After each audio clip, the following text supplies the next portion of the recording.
వీటి నాడు ఏ నిర్ణయం తీసుకోబోతున్నారనే 3 ప్రశ్నలు మీ అందరి మధ్యలో ఉన్నాయి. వీటికి సంబంధించి జిల్లా అధ్యక్షుడిగా మొదటి ప్రశ్నకు జవాబు టికెట్ సంబంధించి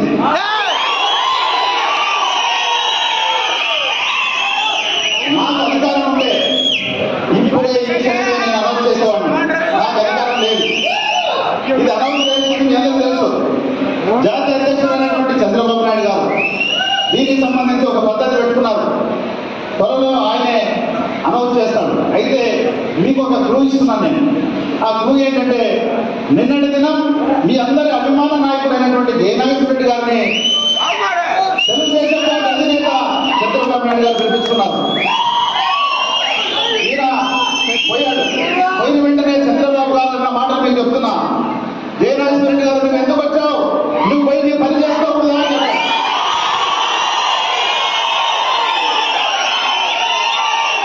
ఉన్నటువంటి మాచాని వెంకటేష్ గారికి అప్పుడు వైసీపీలో టికెట్ కేటాయిస్తే ఆయన గొంతు కోసి ఇప్పుడు మళ్ళీ ఎవరో కొత్తగా వచ్చారు. ఇప్పుడే మా అన్నగారు చెప్పారు కొత్త కృష్ణుడు వచ్చారని చెప్పి.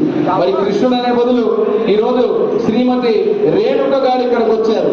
ఏ పార్టీ నుంచి వచ్చారు, ఎన్ని పార్టీలు మారారు, ఎవరి కోసం పార్టీలు మారారు, దేనికోసం పార్టీలు మారారు?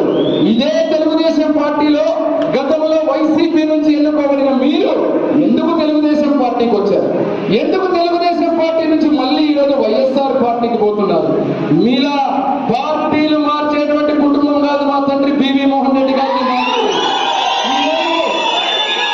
ఈరోజు 1983లో ఏదైతే విశ్వవిఖ్యాత రసాల భవనందమూరి తారక రామారావు గారు స్థాపించిన పార్టీ, పెట్టిన పార్టీ, ఆ పార్టీ నుంచి చివరిగా నా తండ్రి మరణించింది పసుపు జెండా